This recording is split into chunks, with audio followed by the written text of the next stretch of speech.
Alright, so masters of mathematics का episode 3 में स्वागत है। इससे पहले हम देख चुके हैं, राइट? एपिसोड 1 में मैंने इंट्रोडक्शन रखा था कि हम करने क्या वाले हैं इस सीरीज में।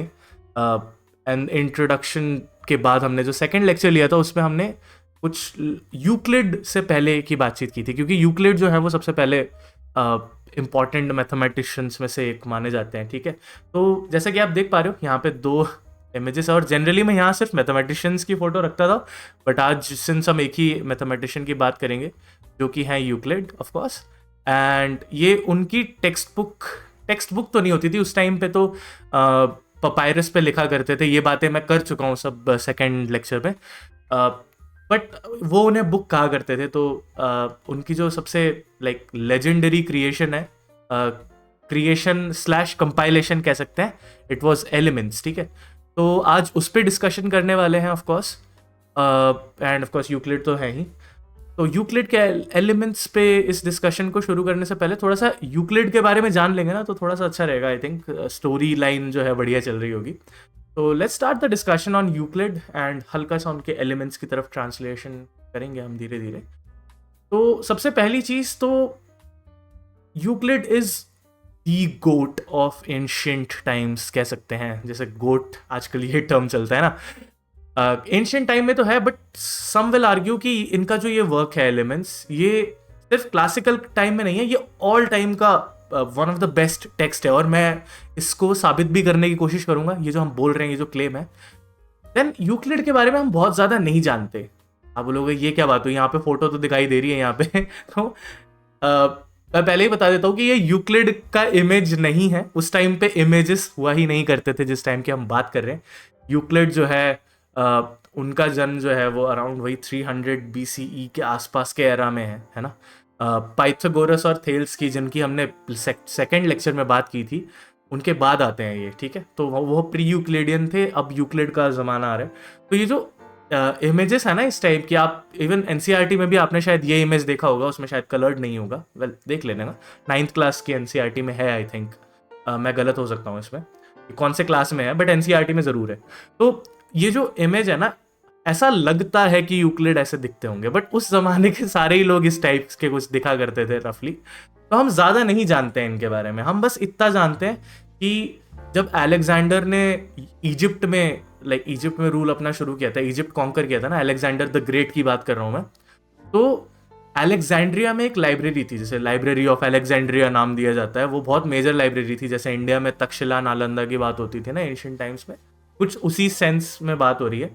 तो उस लाइब्रेरी में जो मैथमेटिक्स का जो था, स्कूल ऑफ मैथमेटिक्स कहते थे, उसमें आप कह सकते हो HOD, head of the department कह सकते हो, वो उसको लीड कर रहे थे। And for obvious reasons of course उस टाइम पे सबसे बढ़िया रिसर्च हो रही थी वहाँ पे, and he was probably one of the brightest minds. तो वो वहाँ पे इस वजह से इन्फ्लुएंशियल काफ़ी हो गए थे। उनका सबसे इन्फ्लुएंशियल वर्क एलिमेंट्स है ऑफ कोर्स। एलिमेंट्स 13 बुक्स, ठीक है, 13 वॉल्यूम्स कह सकते हो आप, 13 books and around 465 propositions. Proposition मतलब स्टेटमेंट्स है जिनके सबूत वगैरह दिए गए हैं, प्रूफ किए गए हैं। अगेन मैंने यहाँ पे वर्ड यूज किया है कंपाइल्ड, है ना।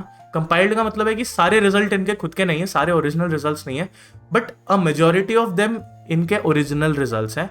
और इनसे पहले के जो काम किए थे, जैसे थेल्स हैं, पाइथागोरस हैं, इनसे पहले जिन्होंने भी काम किए थे, उनके रिजल्ट्स को भी यूज किया है इन्होंने। मैंने ये लेक्चर नंबर 2 में बात की, एपिसोड 2 में। ठीक है, इसके बाद हम ये भी जानते हैं कि एलिमेंट्स जो है वो एंशिएंट सिविलाइजेशन में बनाई गई थी ऑफ कोर्स, और उसके बाद ये जगह जगह पे ट्रैवल किया है इसने, क्योंकि ये इतनी इन्फ्लुएंशियल किताब थी। आप समझ सकते हैं 13 वॉल्यूम्स का क्रिएशन है, तो ऑफ कोर्स 465 थ्योरम्स कह सकते हो आप एक तरीके से।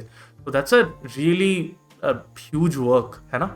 तो ये एंशिएंट टाइम्स से मेडिवल टाइम्स में, जहाँ पे लाइक मिडल ईस्ट में काफ़ी कुछ हो रहा था। ठीक है, मिडल ईस्ट के स्कॉलर्स ने इसको अरेबिक में ट्रांसलेट किया और फिर पढ़ना शुरू किया, एंड देन फिर ये यूरोप में यूज़ होने लगी। जैसे रेनेसांस का मतलब है, मैं वो 1300s 1400s के टाइम की बात कर रहा हूँ, जब डेकार्ट, फर्मा, ये लोग काफ़ी फेमस थे मैथमेटिक्स में, तो उनकी बात कर रहा हूँ मैं। अब ये कुछ इम्पोर्टेंट लाइक फिगर्स हैं पर्सनल फिगर्स नहीं बोलना चाहिए, पब्लिक फिगर्स हैं अपने अपने टाइम के, जिन्होंने एलिमेंट्स को पढ़ा। जैसे आप पहले देख पा रहे हैं कि मैं एब्राहम लिंकन की बात कर रहा हूँ। तो Abraham Lincoln, as he clearly states कि I left my situation in Springfield एक जगह का नाम है of course, went home to my father's house and stayed there till I could give any proposition in the first 6 books of Euclid at sight. By the way, अगर आप जानते हैं Abraham Lincoln US के प्रेसिडेंट रह चुके हैं, he was a lawyer by profession, ठीक है, तो मैथमेटिशियन नहीं थे, but he still red Euclid, है ना। और वो कह रहे हैं कि मैंने तब तक पढ़ी जब तक पहले 6 किताब में से कोई भी प्रोपोजिशन को कोई भी कभी भी पूछे तो मैं उसे प्रूव कर पाऊँ, ठीक है। I then found out what demonstrate, और यहाँ पे मैं आपका अटेंशन लाना चाहता हूँ, डेमोन्स्ट्रेट कोट एंड कोट में लिखा है means, and went back to my law studies, ठीक है। तो जब इन्हें प्रूव करने का तरीका, क्योंकि कोर्ट रूम में क्या होता है, कोर्ट रूम में यही तो होता है, आप या तो डिफेंड कर रहे होते हो या फिर आप पब्लिक प्रोसिक्यूटर होते हैं या फिर आप डिफेंस पे होते हैं, जो भी है सिचुएशन। तो आपको एक केस बिल्ड करना होता है ना, आपको step by step logical reasoning से पहुंचना होता है, एक अपना केस इस्टेब्लिश करना होता है। और अगर आप प्रूव कर पाए तो फर्क नहीं पड़ता कि एक्चुअल ट्रूथ क्या है, अगर आप प्रूव कर पाए तो वही ट्रूथ है ना कोर्ट में।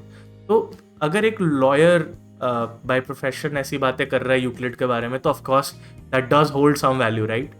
एक और ऐसे इन्फ्लुएंशियल फिगर की बात करते हैं जो कि philosopher slash mathematician slash logician रहे हैं अपने टाइम में, वो है Bertrand Russell, and he is one of my favourite philosophers. I mean photo भी देख पा रहे हो आप, कितनी बढ़िया फोटो आई है ना, लाइक रियली कूल स्टफ। तो he says कि at the age of 11 I began Euclid with my brother as a tutor. I am jealous right here कि उनके खुद के फैमिली मेम्बर हैं जो कि like उनको ट्यूटर कर पा रहे थे। Like that's a luxury to have, especially if you are interested in the subject. Anyways, this was one of the great events of my life, as dazzling as first love. मतलब wow, I couldn't have put it in better words actually, because how often do you see कि कोई mathematics को पहला प्यार के साथ compare कर रहा है, राइट। that's really interesting.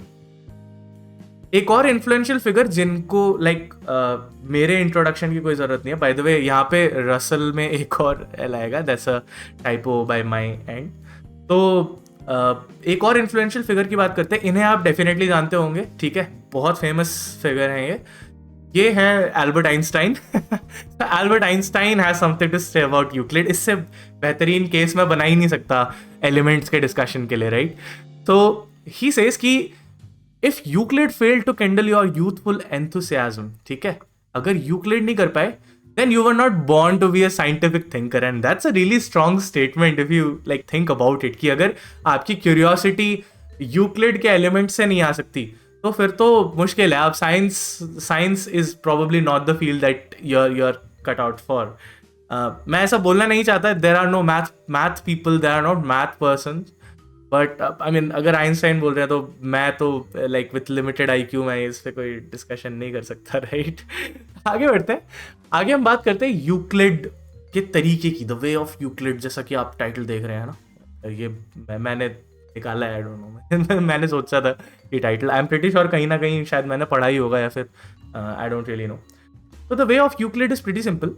वो करते क्या थे, वो पहले कुछ डेफिनेशंस से स्टार्ट करते थे, ठीक है, कुछ चीजें जिनको डिफाइन करते थे। इन फैक्ट एलिमेंट्स में देयर आर 23 डेफिनेशंस, ठीक है, 23 डेफिनेशंस है। उस पर कुछ डेफिनेशंस पे हम चर्चा भी करेंगे, बहुत इंटरेस्टिंग डेफिनेशंस भी हैं कुछ, तो उस पर मैं बात करूंगा before I go to the masterpieces जो यूक्लिड ने इस एलिमेंट्स में डिस्कस किए हैं। Then there are some postulates का मतलब है you can say self evident truth, ठीक है। मेरे टीचर कहा करते थे this is truth of the time, ठीक है, जिस टाइम की बात हो रही है, जब बात हो रही है उसमें इसे सच माना गया है, इसको साबित करने की कोई जरूरत नहीं है, इसे प्रूफ करने की कोई जरूरत नहीं है, ठीक है, ये सच है अपने आप में। कुछ लोग आप इसको कॉमन सेंस भी बोल सकते हो, बट मैं कॉमन सेंस वर्ड यूज नहीं करना चाहता, ठीक है। तो कुछ पोस्टुलेट्स एंड कुछ कॉमन नोशंस का मतलब है कुछ ऐसा जो कि बहुत ऑब्वियस सा फील हो, ठीक है। तो ये दोनों एंड इसके साथ साथ आप रीजन यानी लॉजिकल रीजनिंग, अगर आप इन सबको कंबाइन कर रहे थे जब यूक्लिड, तो उससे एक रिजल्ट आएगा, कोई ना कोई result, which will be our result number 1, ठीक है। अब ये सारी की सारी चीजें, इनमें से कुछ चीजें या फिर सारी की सारी चीजों को जब आप कंबाइन करोगे तो आपको मिलेगा result number 2, and so on and so fourth.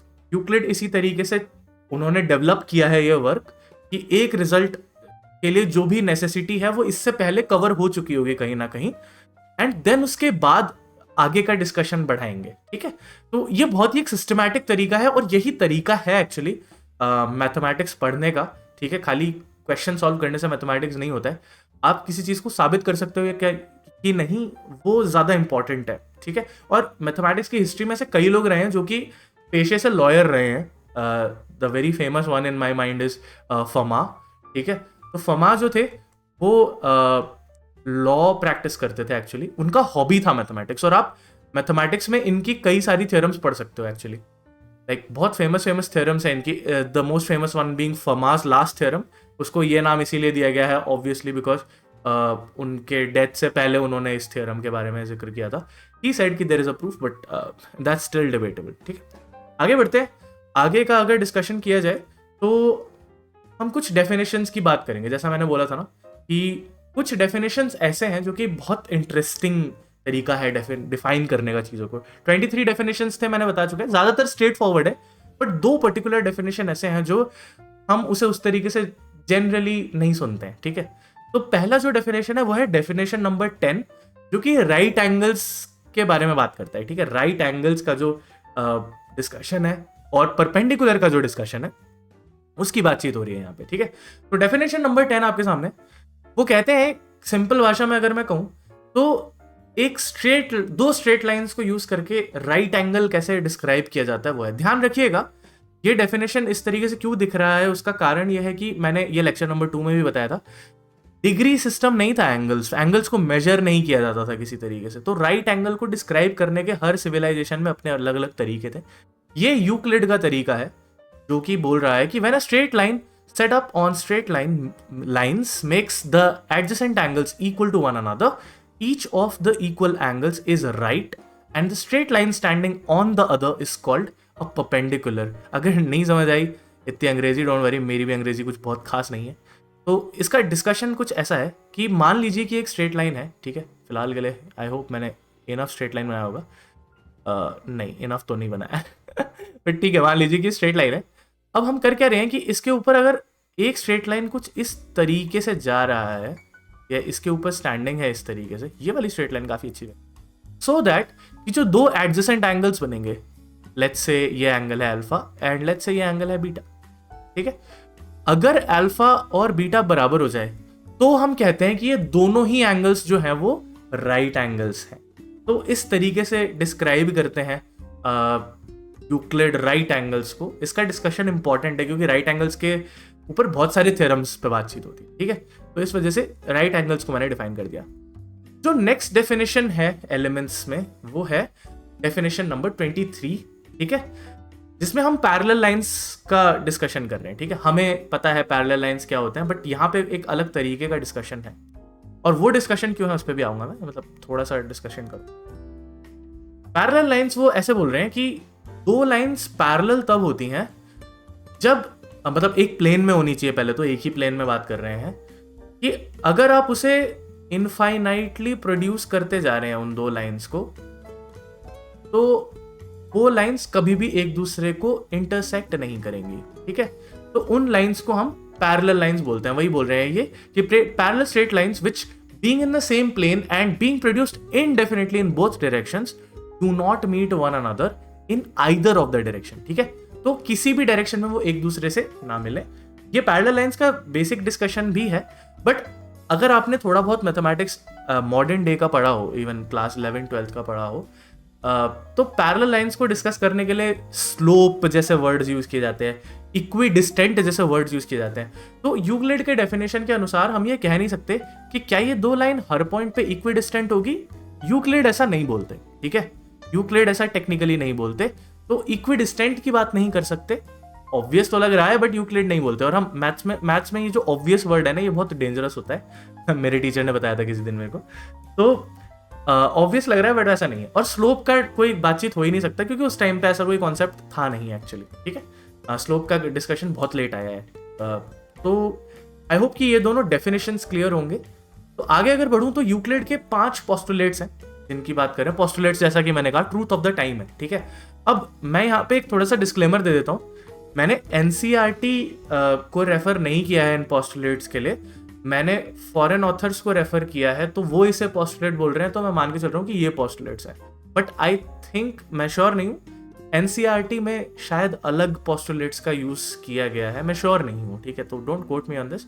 अगर वैसा कुछ है तो प्लीज कमेंट्स में मेरी ऐसी तैसी मत कर दीजिएगा मेरा सोर्स जो है वो डिफरेंट है। तो हो सकता है कि शायद एनसीईआरटी में से एक्सियम्स बोला गया हो इंस्टेड ऑफ पोस्टुलेट्स, ठीक है।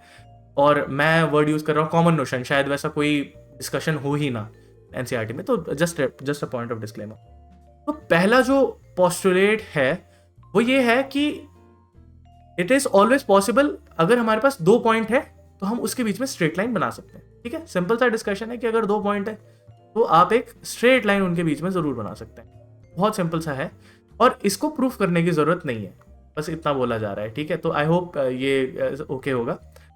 नेक्स्ट बात करें तो अगर आपको एक फाइनाइट लाइन दिया हुआ है, स्ट्रेट लाइन, ठीक है, तो आप उसे दोनों साइड में कंटिन्यूअसली जितना चाहें उतना प्रोड्यूस कर सकते हैं आगे, है ना।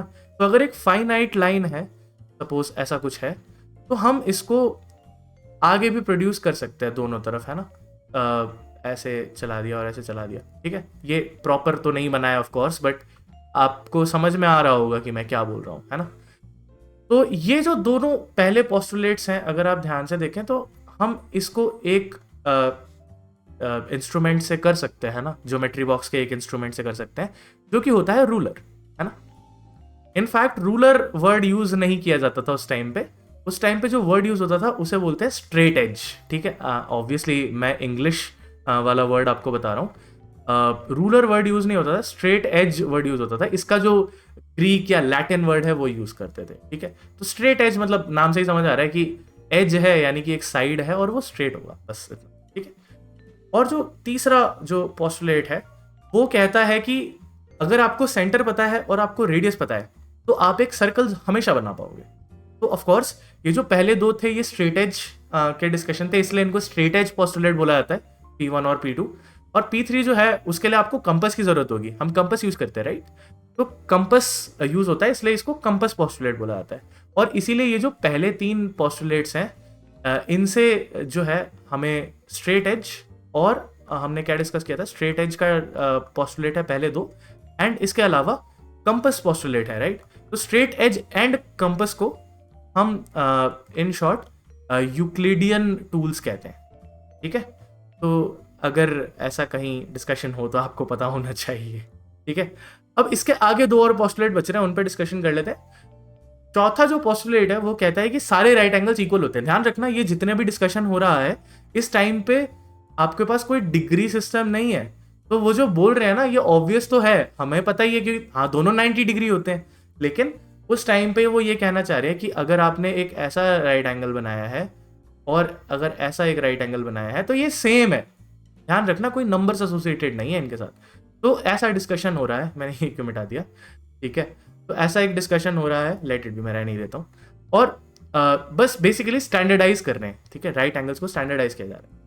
एंड पोस्टुलेट नंबर 5 जो है ऑफ कोर्स उसमें ये बोल रहे हैं कि अगर कोई स्ट्रेट लाइन है, ये थोड़ा सा लेंदी है तो इसको थोड़ा पढ़ेंगे और समझेंगे कि यहाँ पे क्या बोला जा रहा है। पोस्टुलेट नंबर 5 कहता है कि when a straight line following on 2 straight lines makes the interior angle on the same side less than 2 right angles. इतना ही पढ़ लेते हैं पहले। और कभी अगर आप डेफिनेशंस वगैरह पढ़ रहे हो ना तो ये तरीका होता है जनरली पढ़ने का कि आप जो है उसको पीस बाय पीस पढ़ें। मेरे टीचर बोला करते थे कि डाइजेस्ट करो मटेरियल को, ठीक है। तो इफ दैट हेल्प्स तो आई डोंट नो, राइट। तो सपोज आपके पास 2 पैरेलल लाइंस है और आपके पास ऐसा 2 पैरेलल लाइंस तो नहीं, 2 लाइंस है, ठीक है। तो मैं लाइन बना देता हूँ, उसने लाइन बोला, पैरेलल लाइन तो बोला ही नहीं है। तो 2 लाइंस है, सपोज ऐसा एक टेढ़ा बना देते हैं क्योंकि पैरेलल का जिक्र नहीं हुआ है। तो वो कह रहे हैं कि अगर 2 लाइंस से एक स्ट्रेट लाइन पास हो रही है, ठीक है, ये डिस्कशन अगर हुआ है तो वो बोल रहे हैं कि अगर कोई एक साइड है जिसके जो एंगल्स हैं, सपोज ये एक साइड ले लेते हैं, इस लाइन का ये साइड है, इसको अल्फा ले लिया, इसको बीटा ले लिया, और सपोज इन दोनों का जो सम है वो दो राइट एंगल्स से कम है। दो राइट एंगल्स का हमें मतलब पता है कि 180 डिग्री होता है, बट इस टाइम पे कोई डिग्री तो था नहीं, तो दो राइट एंगल्स से अगर कम आ रहा है तो वो कहते हैं कि अगर इस लाइन को मैं आगे प्रोड्यूस करूंगा, यहां से आगे ऐसा बढ़ाता गया, ठीक है, मैं ये वाला हिस्सा मिटा देता हूं, अगर यहां से मैं इसको आगे ऐसे एक्सटेंड करता गया और यहाँ से मैं इसको आगे इसी लाइन पे एक्सटेंड करता गया, तो ये आगे जाके कहीं ना कहीं मीट करेंगे, ठीक है। ये तो मतलब रिप्रेजेंटेशन पर्पसेस के लिए बना रहा हूँ, ठीक है, but you get the idea. तो ये पांचवा तरीका है, पांचवा पोस्टुलेट है, रादर तरीका बोल रहा हूँ।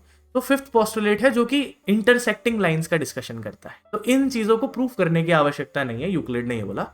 इसके बाद 5 कॉमन नोशंस आते हैं, कॉमन नोशंस की भी डिस्कशन कर लेते हैं। कॉमन नोशन पहला ये है, बहुत ऑब्वियस चीजें हैं ये, इस पर मैं ज्यादा डिस्कशन नहीं करूंगा, कि जो चीजें सेम चीज के इक्वल है तो वो आपस में भी इक्वल होगी। अगर ए सी के इक्वल है और बी भी सी के इक्वल है तो ए और सी भी खुद इक्वल होंगे, ठीक है, सेम चीज है। सेकंड है कि अगर इक्वल को इक्वल में ऐड किया तो जो फाइनल आंसर आता है होल जो होगा वो भी इक्वल होगा, ठीक है। और अगर इक्वल चीजें इक्वल चीजों में से सब्ट्रैक्ट किया तो जो रिमाइंडर है, जो कि अगेन फाइनल आंसर है, वो भी इक्वल होगा, ठीक है। सिंपल सिंपल चीजें हैं। देन ये कह रहे हैं कि दो चीज अगर एक दूसरे के ऊपर कोइंसाइड करें, और कोइंसाइड का मतलब होता है कि एक दूसरे का आप कह सकते हो फोटोकॉपी हो, कवर हो जाए। अगर मैं इसको थोड़ा सा टेढ़ा करके इसके ऊपर डालूं और ये एक दूसरे को कवर कर दे, दोनों ही साइड से, दोनों ही एक दूसरे को कवर कर पा रहे हो, तो ये दोनों इक्वल होंगे, ऐसे ऐसी बातचीत कर रहे हैं, ठीक है। And the fifth one is कि होल यानी कि जो पूरा चीज है वो हमेशा ग्रेटर होता है पार्ट, ठीक है। तो अगर कोई सपोज एक केक है और इसका एक हिस्सा है, तो इसका हिस्सा जो होगा वो हमेशा छोटा होगा पूरे केक से, राइट। तो ये जो पांचवा कॉमन नोशन है, इससे जनरली इनइक्वालिटीज जो होती है, ज्योमेट्री की इनइक्वालिटीज होती है, वो यहाँ से डिस्कशन होता है उसका। तो आई hope that is also fine, that is also okay, ठीक है। आगे बढ़ते हैं। तो यहाँ पे आप देख पा रहे हो कि हम पहले प्रोपोजिशन पे आ गए। पहला प्रोपोजिशन बेसिकली एक स्टेटमेंट होता है, आप इसे थियरम भी कह सकते हो, बट एक्चुअल जो मैथमेटिकल टर्म होता है उसे प्रोपोजिशन बोला जाता है। इसमें एक स्टेटमेंट होता है जिसको साबित किया जाता है, ठीक है। तो प्रोपोजिशन पहले तो रोमन न्यूमरल 1 लिखा हुआ है एंड देन नॉर्मल नंबर 1 लिखा हुआ है। तो इधर हम कहना ये चाहते हैं कि ये है बुक नंबर, यानी कि बुक नंबर 1, मैंने बोला था ना 13 वॉल्यूम्स है, तो बुक नंबर 1 का प्रोपोजिशन नंबर 1 है। तो एलिमेंट्स इतनी फेमस थी कि अगर आप प्रोपोजिशन 1 बोलते उस टाइम पे तो लोगों को समझ आ जाता कि आप यूक्लिड के एलिमेंट्स की बात करें, ठीक है। तो इतना फेमस था। तो ये प्रोपोजिशन कहता क्या है? ये प्रोपोजिशन सिंपल सा ये कहता है कि अगर आपको एक फाइनाइट स्ट्रेट लाइन दे दी जाए तो आप हमेशा उस पर एक इक्विलैटरल ट्रायंगल बना सकते हैं, ठीक है। ध्यान रखना, इक्विलैटरल ट्रायंगल का मतलब है कि सारे एंगल और सारे साइड इक्वल होने चाहिए, ठीक है। तो एंगल इक्वल करने वाला पार्ट इंपॉर्टेंट है। अच्छा, तो अब इसे किया कैसे जाए, कैसे कर सकते हैं, इसका डिस्कशन कैसे करें? तो पहले कंस्ट्रक्शन की बात करते हैं यूक्लिड, और वो कंस्ट्रक्शन में करके दिखाता हूं आपको। तो ऑब्वियसली यहाँ स्टेटमेंट में बोला गया है कि अगर कोई भी फाइनाइट लाइन दिया जाए, तो एक फाइनाइट लाइन ले लेते हैं पहले, ठीक है, ऑब्वियस है। तो एक फाइनाइट लाइन ले लिया ये। अच्छा, अगर ये फाइनाइट लाइन है तो वो बोल रहे हैं कि आप इस पे हमेशा क्या कर पाएंगे, इस पे इसका इस लेंथ का आप एक इक्विलैटरल ट्रायंगल जरूर बना पाएंगे, इसके ऊपर ही बना पाएंगे एक्चुअली। तो अब वो कैसे होगा वो देख लेते हैं। वो सिंपल है एक्चुअली। करना क्या है हमको कि आपको यही सेम लेंथ का इस सेम रेडियस का एक्चुअली एक सर्कल बनाना है। तो मैं एक काम करता हूँ, मैं एक सर्कल बनाता हूँ और इसका जो है हम रेडियस पॉइंट आउट कर लेते हैं, ठीक है। और मैं इस सर्कल को कुछ ऐसा बनाऊंगा कि एटलीस्ट उतना लेंथी कर देते हैं, सो दैट कि इसका रेडियस जो है बराबर हो जाए, ठीक है। I hope so this is okay, I don't think so it's okay, थोड़ा सा और लेंथी बनाना पड़ेगा, but you get the idea, right.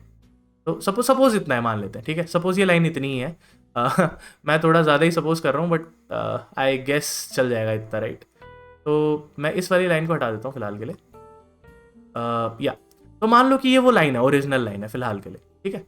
मैं कंस्ट्रक्शन पे ज़्यादा डिस्कशन नहीं करना चाहता। चलो, तो अगर एक लाइन है तो उस रेडियस का हम सर्कल तो बना ही सकते हैं। ये हमारे जो पोस्टुलेट है उसमें बोला गया था कि अगर आपको सेंटर पता है और आपको रेडियस पता है तो आप हमेशा एक सर्कल बना सकते हो उस पर, ठीक है। तो सर्कल बना लिया हमने। अच्छा, अब क्या करें कि हमने अगर इस पॉइंट से let's call this point A, है ना।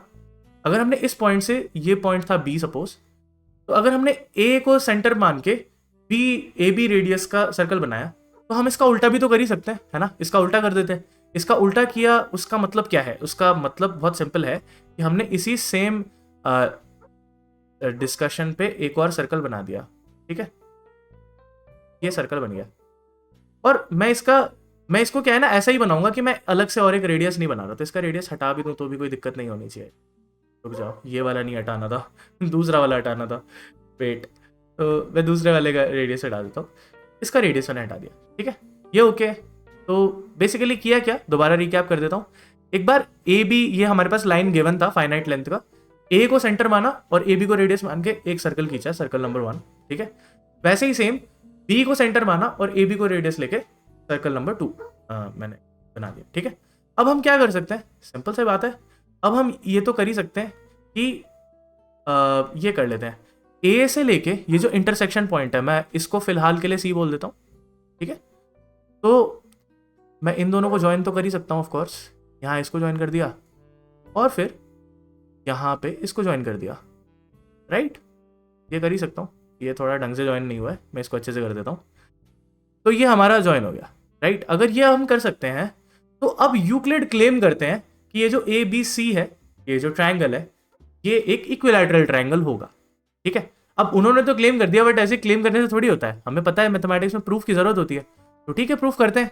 क्या प्रूफ है, सिंपल सी बात है, अगर हम ध्यान से देखें तो ए सी जो है वो ए बी के इक्वल होगा, राइट, क्यों, दोनों रेडियस है ना, रेडियाई है एक्चुअली, रेडियाई ऑफ सर्कल 1 है एक्चुअली, ठीक है, मैं पूरा नहीं लिख रहा हूं बट सर्कल 1 के रेडियाई है।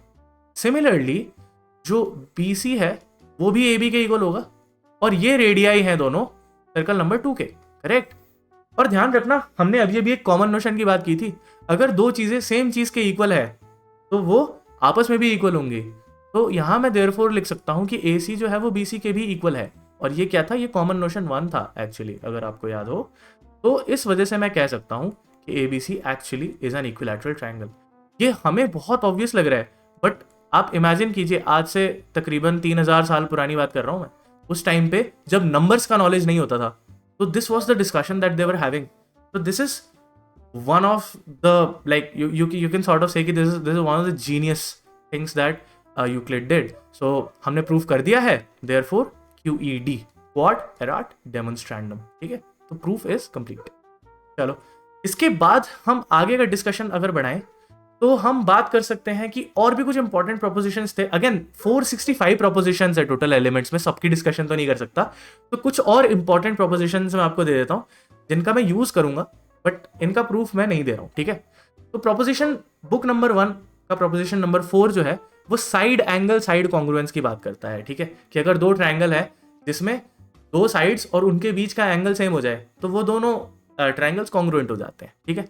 नेक्स्ट अगर हम बात करें तो प्रोपोजिशन बुक नंबर 1 का प्रोपोजिशन नंबर 5 है कि आइसोसेलेस ट्राइंगल में जो बेस एंगल्स होते हैं वो इक्वल होते हैं, ठीक है। बेस एंगल्स का मतलब है वो एंगल जो आइसोसेलेस ट्राइंगल में दो साइड तो इक्वल होती हैं, तो उनके ऑपोजिट जो दो एंगल्स होते हैं वो इक्वल होते हैं, ठीक है।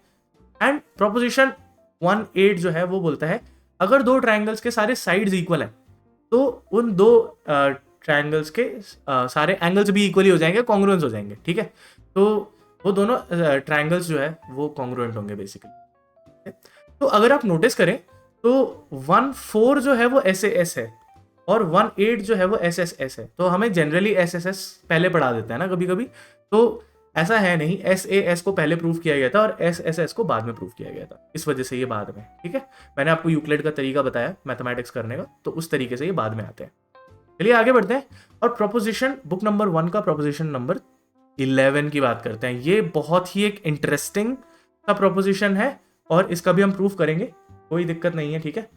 तो यहां अगर हम प्रोपोजिशन देखें तो वो बोलता है कि अगर आपको एक स्ट्रेट लाइन दिया हुआ है और आपको एक पॉइंट दिया हुआ है स्ट्रेट लाइन पे, तो आप हमेशा एक राइट एंगल उस पॉइंट पे बना सकते हो, ठीक है। तो मैं इसे लिख के दिखा देता हूँ, मतलब इसे डेमोन्स्ट्रेट करके दिखा देता हूँ। तो हम कर क्या सकते हैं, देखो अगर आपके पास एक स्ट्रेट लाइन है तो पहले स्ट्रेट लाइन बना लिया और इस पे एक पॉइंट है, यहाँ पे एक पॉइंट ले लेते हैं, इस पॉइंट को मैं P मान लेता हूँ फिलहाल के लिए, ठीक है। अगर ऐसा है तो हम हमेशा एक क्या कहते हैं इस पॉइंट से मैं हमेशा एक राइट एंगल बना सकता हूँ, ठीक है। ध्यान रखना उस टाइम पे प्रोट्रैक्टर नहीं था, तो हमें जो भी कंस्ट्रक्शन करना है वो स्ट्रेट एज और कंपास से करना है, ठीक है। तो आई थिंक मेरे पास यहाँ पे कुछ ज्योमेट्री के टूल्स हैं, मैं देख लेता हूँ। तो मुझे थोड़ा सा टाइम दीजिएगा, मैं ज्योमेट्री के टूल्स थोड़े से ढूंढ लेता हूँ। आई थिंक डिसिप्लिन टूल्स में होंगे मैथमेटिक्स में, ठीक है। तो हम यूज़ करते हैं, कंपास यूज़ करना है, ठीक है। तो या क्या आ गया, राइट? अरे दो आ गए, एक ही चाहिए था। चलो इसे हटाता हूँ। चलो तो अब मैं यहाँ कंस्ट्रक्शन शुरू करने वाला हूँ फाइनली। ये सॉफ्टवेयर थोड़ा सही है नहीं? मेरे को कमेंट्स में ज़रूर बताइएगा ये सॉफ्टवेयर अच्छा चल रहा है मेरे हिसाब से। तो देखिए मैं करूँगा क्या, मैं इस पॉइंट पे इसको रख रहा हूँ कि मैं यहाँ से ऐसा एक लाइन ड्रॉ कर सकता हूँ, राइट? ये थोड़ा सा ज़्यादा हो गया है, तो मैं एक काम करता हूँ, मैं इसको इसका जो लेंथ है उसे थोड़ा छोटा करता हूँ, राइट? तो अगर मैं इसे ऐसा करूँ, मैं कर क्या रहा हूँ वो थोड़ी देर में आपको क्लियर हो जाएगा। तो यहाँ से मैं इस तरीके का एक कंस्ट्रक्शन कर रहा हूँ, ठीक है। अब इससे हुआ क्या, देखो इससे बहुत सिंपल सा चीज़ है, मैंने ये जितना लेंथ लिया, क्योंकि ये कंपास इस तरीके से ऑपरेट करेगा ना कि ये एक रेडियस है, तो रेडियस तो फिक्स होता है, तो इतने रेडियस पे मैंने ये 2 पॉइंट्स ले लिए, ठीक है। अगर ये 2 पॉइंट्स मैंने लिए, let me call them A and B, ठीक है। ये उसी स्ट्रेट लाइन पे है, ध्यान रखना मैंने स्ट्रेट लाइन पे कोई छेड़छाड़ नहीं की है। अब आगे बढ़ते हैं, तो ये जो पी ए है और पी बी है, ये बाई कंस्ट्रक्शन इक्वल है। मैं यहाँ लिख देता हूँ P A is equals to P B and this is by construction, ठीक है। वैसे मैं ये प्रूफ में यूज़ करूंगा शायद, इसलिए मैं यहाँ लिख लूँ तो अच्छा रहेगा, ठीक है। अब ध्यान रखना ये है हमको कि मैं हमेशा एक इक्विलैटरल ट्राइंगल यहाँ पे कंस्ट्रक्ट कर सकता हूँ, है ना। अगर आपको पता हो, हमने अभी अभी एक प्रोपोजिशन की बात की थी। प्रोपोजिशन में क्या था कि अगर मेरे को एक साइड पता है तो मैं उसका हमेशा एक इक्विलैटरल ट्राइंगल जरूर बना सकता हूँ उस साइड पे, है ना। तो मेरे को एक साइड मालूम हो गया ए बी, इस साइड का मैं एक इक्विलैटरल ट्राइंगल बना देता हूँ। तो इक्विलैटरल ट्राइंगल अगर मैं बनाऊँ, इसी लेंथ का बनाना था ना मेरे को, तो चलो सीधा तो बन गया, एटलीस्ट सीधा तो बन गया। राइट मैं इसको आई थिंक सो ऐसा कुछ कर सकता हूँ ना। इसमें कुछ तो ऑप्शन था यार, मेरे को याद नहीं आ रहा, बट इस पर कुछ तो ऑप्शन था। फिलहाल के लिए मान लो कि ये अपना इक्विलैटरल ट्राइंगल है और सेम लेंथ का है, ठीक है। मैं इसे थोड़ा सा एक्सटेंड कर देता हूँ, I hope that qualifies as an equilateral triangle, ठीक है। तो मैं इक्विलैटरल ट्राइंगल बना सकता हूँ and that is by proposition 1। तो मैंने प्रोपोजिशन 1 P1 जो है उसका प्रोपोजिशन बुक नंबर 1 का 1 उसको यूज करके मैंने सपोज ये इक्विलैटरल ट्राइंगल बना लिया और फिलहाल मैं इसको सी बना रहा हूँ, ठीक है। तो ये बाय कंस्ट्रक्शन है कि triangle A B C is an equilateral triangle, ठीक है। अगर ऐसा मैं कर पाया तो इसके बाद क्या होगा, इसके बाद सिंपल सा चीज़ है, इसके बाद मैं पी और सी को ज्वाइन कर देता हूँ, ठीक है। तो मैं लाइन टूल का यूज़ करता हूँ और मैं ये डॉटेड लाइन यूज़ कर लेता हूँ, ये अच्छा रहेगा, राइट। तो सपोज मैंने पी एन सी को ज्वाइन कर दिया, ठीक है। अच्छे से नहीं बना है आई थिंक, बट माफ़ कर देना मेरे को। जितना बना पा रहा हो उतना बना रहा हो, ठीक है। तो पी एन सी को मैंने ज्वाइन कर दिया। तो आइडिया क्या हुआ, अभी यहाँ पे मैं क्लेम ये कर रहा हूँ कि ये जो ट्राइंगल है ए पी सी और ये जो ट्राइंगल है बी पी सी, ये दोनों इक्वल है। इक्वल है in the sense congruent word use करना चाहिए। तो जो क्लेम है उसका मैं प्रूफ करता हूँ। प्रूफ में सिंपल सी चीज़ है, पहला तो जो है इक्विलैटरल ट्राइंगल अगर मैंने बनाया है तो ऑफ कोर्स इन ट्राइंगल मैं कौन से की बात कर रहा था, मैं A P C and triangle B P C की बात कर रहा था, राइट। तो इन दोनों ट्राइंगल्स में इतना डिस्कशन तो क्लियर ही है कि सिंस इक्विलैटरल है तो पी ए जो होगा वो पी बी के इक्वल होगा, करेक्ट, क्योंकि equilateral of course by construction हो रहा है ये। नेक्स्ट हम बात कर सकते हैं कि जो ए सी है वो ए बी के ए बी बोल रहा हूँ बी सी के इक्वल है, ऑफ कोर्स इक्विलैटरल ट्राइंगल का डिस्कशन है ये। एंड फाइनली पी सी जो है वो पी सी के इक्वल है, राइट। ये क्यों है, क्योंकि ये कॉमन साइड है, एक ही साइड है, सेम साइड है, और सेम चीज एक दूसरे के इक्वल तो होती ही है, ये हमने कॉमन नोशंस में देख लिया। देयरफॉर मैं क्या बोल सकता हूँ, देयरफॉर मैं बोल सकता हूँ कि ट्राइंगल ए पी सी जो है वो कॉन्ग्रुएंट हो रहा है ट्राइंगल बी पी सी के। और ये क्या है, ये एस एस एस कॉन्ग्रुएंस जो कि हमने कौन से प्रोपोजिशन में डिस्कस किया था, बुक नंबर 1 का प्रोपोजिशन नंबर 8, उससे मैं ये साबित कर सकता हूँ। अगर मैंने ये साबित कर दिया और अगर ये दो ट्राइंगल कॉन्ग्रुएंट है मतलब क्या, सेम ही चीज है दोनों, एक दूसरे के ऊपर सुपर इम्पोज कर सकते हो आप इनको, है ना। और अगर ऐसा कर पाए तो एंगल ए पी सी जो है वो भी एंगल बी पी सी के इक्वल हो जाएगा। इसे ही हम एनसीईआरटी में बचपन में सीपीसीटी कहते हैं, है ना, corresponding parts of congruent triangles. अगर ऐसा हो गया तो क्या मैं यहाँ से ये नहीं बोल सकता? क्या नहीं बोल सकता? मैं ये बोल तो सकता ही हूँ कि अगर ये दो एंगल्स इक्वल है तो ये जो पी सी है ये परपेंडिकुलर तो होगा ए बी के, है ना। और ये क्या है? ये डेफिनेशन नंबर 10 है। डेफिनेशन नंबर 10 में यही तो बोला था कि अगर दो एडजेसेंट एंगल्स आपने इक्वल कर दिए, एक स्ट्रेट लाइन अगर दूसरे स्ट्रेट लाइन पे गिर रही है और एडजेसेंट एंगल्स आपने इक्वल कर दिए, तो वो परपेंडिकुलर होना चाहिए एक लाइन दूसरे लाइन पे। और अगर ऐसा हो गया तो we are done, I think हमने राइट एंगल्स बना दिए, ठीक है। तो that is where the QED lies. मैंने बहुत अच्छे से नहीं लिखा है but I hope the idea is clear, ठीक है, वो ज़्यादा इंपॉर्टेंट है। तो आई होप आपको ये प्रूफ समझ में आया होगा। इसके बाद एक और इम्पॉर्टेंट प्रूफ है, इस मतलब प्रूफ नहीं, प्रोपोजिशन है। इसका मैं प्रूफ नहीं दूंगा क्योंकि वो थोड़ा सा कॉम्प्लिकेटेड हो जाएगा और ये सीरीज जो है वो मैं जनरल ऑडियंस के लिए रखना चाह रहा हूँ। बट अगर आइडिया समझ में आएगा तो मज़ा ही आ जाएगा। इस प्रोपोजिशन में क्या बोल रहे हैं कि अगर एक ट्रायंगल है, ठीक है, और उसके दो साइड्स अगर आप साथ में ऐड करते हो, basically sum of two sides करते हो, तो वो हमेशा ग्रेटर होगा तीसरे साइड के, ठीक है। तो कहना ये चाह रहे हैं कि सपोज ये अगर एक ट्रायंगल है, let me call it as ABC, ठीक है। मैं ABC अगर बोल दूं तो A के आगे वाले को मैं स्मॉल a साइड बोल देता हूँ, B के आगे वाले को स्मॉल b बोल देता हूँ और C के आगे वाले को स्मॉल c से रिप्रेजेंट कर देता हूँ। ये लेंथ है इनके। तो ये प्रोपोजिशन क्या बोल रहा है? ये प्रोपोजिशन बेसिकली ये बोल रहा है कि अगर मैं A और B को ऐड करूंगा तो वो C से ज़्यादा हो जाएगा अकेले से, B और C को ऐड करूंगा तो वो A से ज़्यादा हो जाएगा, और A और C को ऐड करूंगा तो वो B से ज़्यादा हो जाएगा, है ना। इसे ही ट्रायंगल इनइक्वालिटी बोला जाता है, ठीक है। अब इनइक्वालिटी है तो इतना तो समझ में आ ही रहा होगा कि ये जो कॉमन नोशन 5 है उसका कहीं ना कहीं यूज़ करता होगा, क्योंकि मैंने वहाँ पे डिस्कस किया था, राइट। तो ये ट्रायंगल इनइक्वालिटी है, इसका प्रूफ वहीं से जाता है। अब यूक्लिड के टाइम पे है ना, कई सारे फिलोसोफर्स ने ये बोला कि ये तो बहुत ऑब्वियस है, like it is so obvious कि even donkeys can understand it, ऐसा बोला था, ठीक है।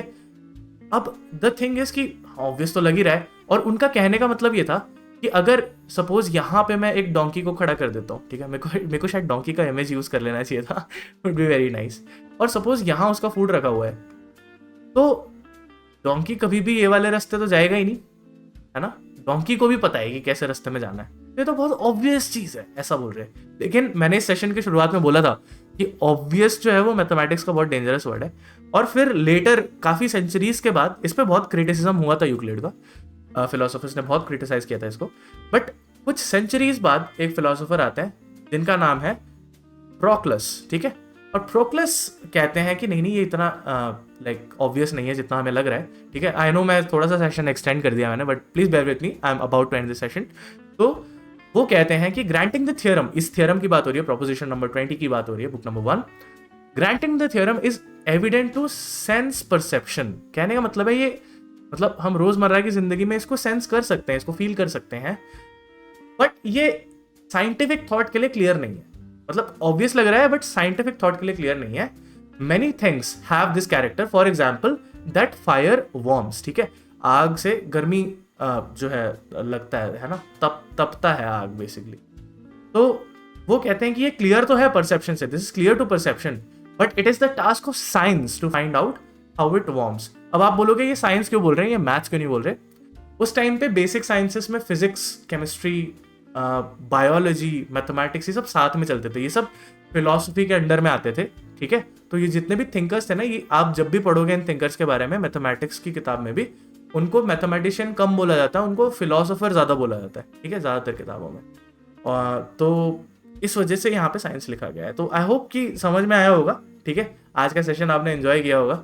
मैं मिलता हूँ आपसे अगले सेशन में। Until then, piece.